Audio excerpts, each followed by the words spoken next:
विनोद कांबळे हे नाव आज खूप चर्चेत आहे. यांच्या आजच्या दुर्गतीचा सर्व दोष तेंडुलकरला देत आहेत काही लोक. म्हणे सचिन ब्राह्मण आहे आणि कांबळे दलित आहे म्हणून कांबळेंसोबत भेदभाव केला गेला आणि त्यामुळे त्यांची ही अवस्था झालेली असेही तर्क काही निर्बुद्ध लोक लावत आहेत.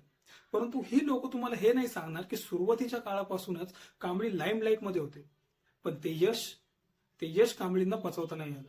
उशिरापर्यंत पार्ट्या करून हालत डुलत कसं तरी रूमवरती पोहोचायचं आणि सकाळी सगळे खेळाडू नेट प्रॅक्टिस करत असताना कांबळे उतारा घेऊन स्विमिंग पूल एन्जॉय करायचे. हे लोक तुम्हाला हे नाही सांगणार की कसा कांबळेंचा परफॉर्मन्स ढासळत गेला होता. जिथे इतर लोक एका चान्ससाठी तरसत होते, तिथे बीसीसीआयने परफॉर्मन्स खराब असतानाही कांबळेंना तीन चान्स दिले होते. 1996च्या वर्ल्ड कपच्या आधी भारताचे झिम्बाब्वे आणि न्यूझीलंड सोबत झालेल्या 2 दौऱ्यातील 8 मॅच मध्ये कांबळेंनी केवळ 41 रन केले होते. तरी सुद्धा त्यांना 1996च्या वर्ल्ड कप मध्ये खेळण्याची संधी मिळाली होती.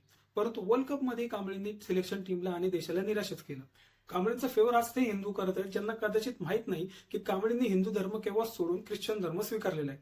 त्यानंतर कांबळे ड्रग्सच्या प्रचंड आहारी गेले आणि आजही ते त्यातून बाहेर येण्यासाठी उपचार घेत आहेत, कारण ड्रग्सने त्यांचं नर्वस सिस्टीम पूर्णपणे डॅमेज करून टाकलेलं आहे. आज कोणतं ख्रिश्चन मिशनरी पाद्री यांची मदत नाही करत आहे. यांचा हा आजार बरा होण्यासाठी हालेलुयाही काही करत नाहीये.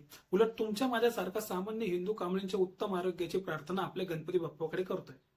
त्यामुळे या विषयाला धार्मिक किंवा जातीय वळण कृपया करून देऊ नका आणि व्हिडिओ आवडला असेल तर लाईक, शेअर आणि सबस्क्राईब नक्की करा. जय हिंद.